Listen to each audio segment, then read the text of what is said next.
I'm just very glad that I get to stand here and talk about wins. It just feels like it's been 10 years. And before I talk about the weekend down in Georgia, I just want to commend our team. Throughout this whole thing, the 7 match losing streak, they kept at it every single day, and they could have easily just separated. They could have quit. They could have given up, and they never did. We kept working on the things that we thought we needed to work on, and then we'd improve some things, and then something else would fall off the table, and then in that whole streak, we just lost. We could never really put our finger on it. But it most certainly was not because of the effort of the team. Every single day in practice, every single match prep, video, coming up and talking to the coaches, figuring out what they needed to do.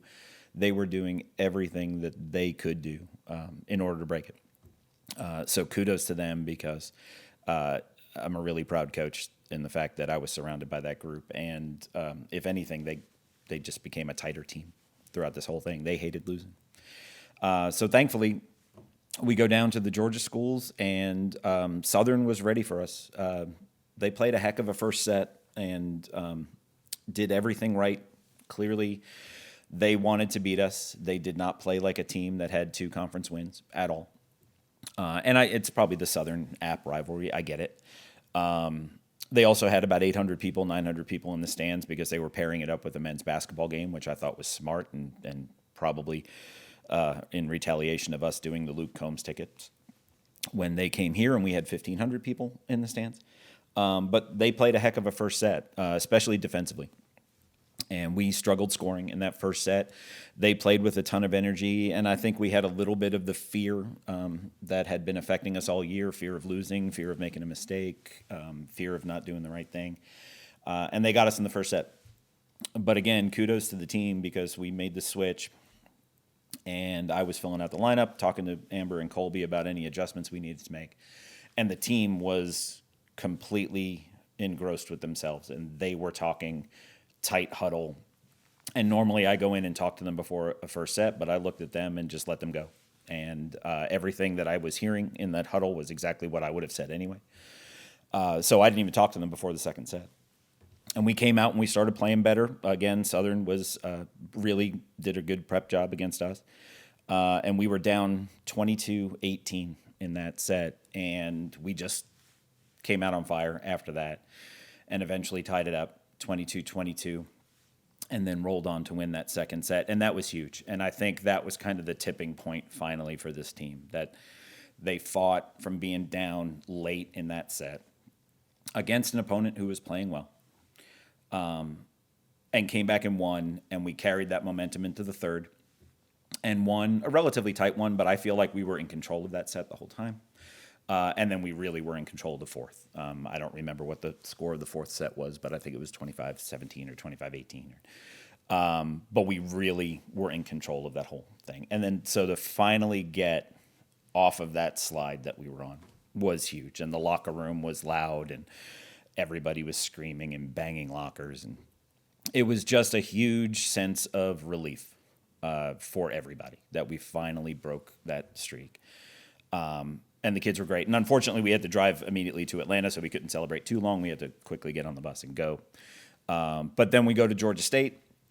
And again, now we're facing a team who was playing for their tournament lives, and we had talked about that as a group. At that time, Georgia State was still in it, just slightly under the cut line of making the tournament. And they were going to play like it. And we played a pretty tight first. Well, on the first set, relatively tight, and then Kara Spicer, who had been struggling a little bit from the service line lately, goes back and serves 15 points, which I've never seen at the college level. At that level, she just kept hitting her spot and got on a 15-point run for us, which was pretty amazing. So that pretty much ended the first set. And then kudos to Georgia State. They came back and got us in the second. We won a really tight third, 26-24. On a call that went our way, which was great. And then we just completely controlled the fourth. And the fourth especially was a team that you could tell finally realized how good they were, and was back to the team that I thought we could be. And so to pick up those 2 wins, to get to 7-7 in the conference, because the whole time we had been just over the cut line for the tournament, not really ever establishing ourselves. Still in it, but not really ever establishing ourselves. And to get that 7th win, which after the Georgia State match didn't lock it, but definitely got us closer. And the lights went off. There they go. But got us closer to being in. And then Sunday, all of us were staring at the live stats of the UTA Little Rock match because that was the match that determined whether or not we clinched before the last weekend of play. Little Rock had 4 wins and 3 matches left, so mathematically they could get to 7 wins, and unfortunately they have the tiebreaker against us if we were both 7. So everybody's staring at their computer screens watching UTA, and thankfully UTA got that win, which clinched our spot for us for the tournament. So the weekend was great. Thinking back to Saturday, you mentioned before how Georgia State was playing for kind of their conference lives. Mm-hmm. Talk about how playing a match at this point in the season where it's almost a de facto tournament match will help you moving forward as you head into the last week in the season and then into the tournament next week. Yeah, it's stressful. It's a ton of stress. And as a coach, and I hated saying it, but I needed the team to realize it. As a coach before the weekend, I told them we have to win both. Now mathematically we didn't have to, but in order to build going into the tournament, I felt like we had to win both of these matches. And it's pressure you don't want to put on your team, but it's also reality. And I'm an extremely blunt, genuine person, and I'm not going to lie to our team. It's one of those things where if we want to do this, we have to get these wins. Not only mathematically to keep us above the cut line and make us a little bit more safe, but just to build momentum going into this tournament because, and I completely agree with you, these last few matches when you're having to deal with getting into a tournament where not everybody goes is like a survive and advance mentality, just like Jason talked about with their postseason starting up. It's almost a survive and advance. And Georgia State played like that. They really did. The first rally of the first set against Georgia State was a defensive battle. I think the ball crossed the plane of the net 8, 9, 10 times. And it was all really good defensive plays. It was both teams taking big swings and making digs. And I turned, and I think they won the first point. And I turned to Colby and Amber and I said, if this is the way this match is going to go, it's going to be a battle. And we're going to have to figure out how to score. And then the next few points ended up like that too. And it was a team that was playing for their tournament lives. I think it only helps us going in. And we're going to have to do the same thing against Troy and South Al. Now that we've clinched our spot and we know we're going to Texas State to go to the tournament, we can kind of relax a little bit. But we're playing 2 teams that I think everybody realizes we could have beaten on the road when we were there.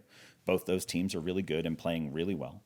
But we were right there. We were just in the midst of that streak, and we just didn't pull it out. We didn't sustain. And so you mentioned South Alabama and Troy coming here this weekend. You saw them just a week ago. So talk about maybe what adjustments or what you think you can do better now that you see them a second time in 3 weeks after battling with them up at their places. Well, it's strange because we don't play them. We didn't play them until the third to last weekend, and then we play them twice in 3 weekends. So throughout the whole year, we hadn't really been looking at them at all until that week. What we saw were 2 really well-coached teams that, and 2 kind of different teams. Troy does a really good job of keeping the ball in play, executing their contacts, and staying in system. They have a really scrappy outside hitter that does a really good job. But a lot of what Troy does is control the ball and shove it over the net and wait for you to make errors, which is exactly what we did. Then you have South Al, who I think South Al is a little bit more athletic. They're faster. They move their hitters around more. They attack the ball at a higher point. So they're just a little bit more physical. But I felt in both of those matches, like against South Al, I think we won the first set 25-18. And then we were down 19-5 in the second set. And a lot of that was just our side of the net and not handling, and it's been our nemesis all year, and we're trying to figure out how to fix it. Not handling the easy. We get a team out of system and we get a 50%, 75% attack back at us, and we don't control that ball. And against good teams, you just can't do that. which it's our entire league this year. I mean, our entire league is just insane this year. So going into this match, I think we have the pressure of, are we in the tournament? Are we not in the tournament? That's gone. We're in the tournament, so we can really focus on, hey, this is what we did against Troy that worked really, really well. Let's try to maximize those opportunities. And same thing for South Al.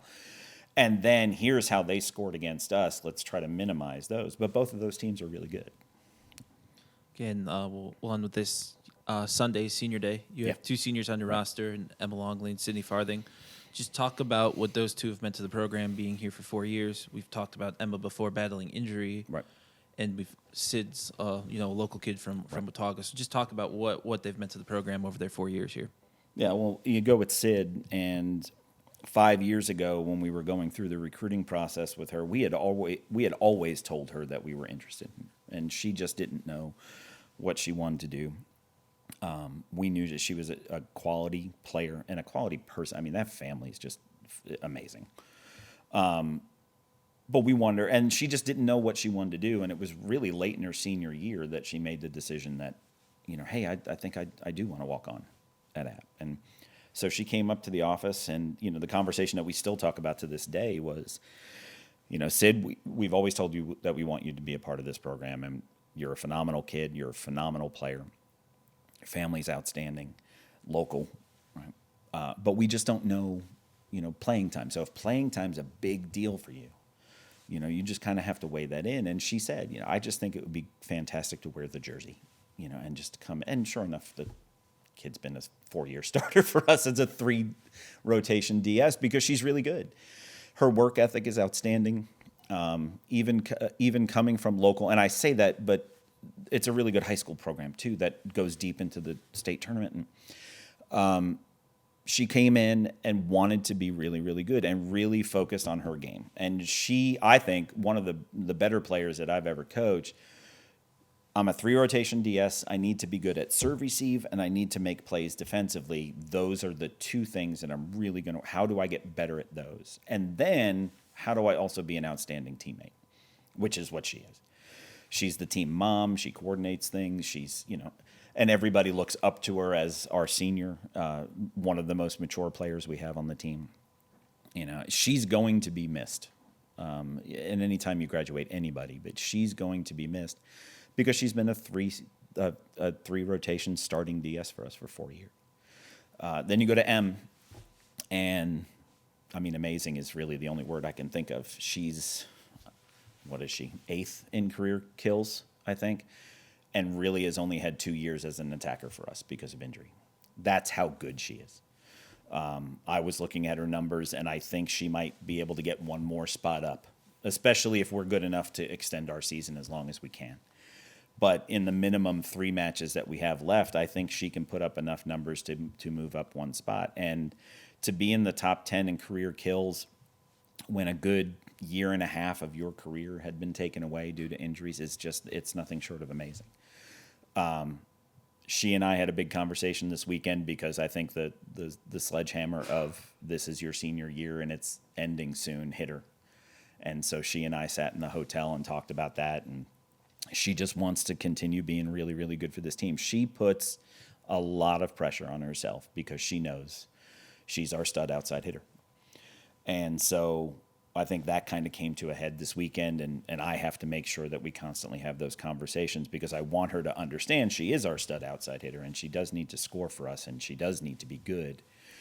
But I don't want her to put that much pressure on it. But that's just the kind of person she is. She wants to be really good for the entire team. But they're 2 big losses. I'm excited for senior day. Anytime we have a graduating class, I say this and I say this jokingly, I can't stand senior night. And I can't stand senior night because it's an ending. And I don't think it's a distraction. I love celebrating with our players, but it's 2 players that I care deeply about that we have to say goodbye to. The nice thing is that as I'm hugging them on Sunday, I get to tell them this isn't your last match. We still have at least 1 more to go. And that makes it a little bit easier because they can dial it in and focus on it. But it's going to be big. Those are 2 outstanding players that I've had the fortune to coach for 4 years.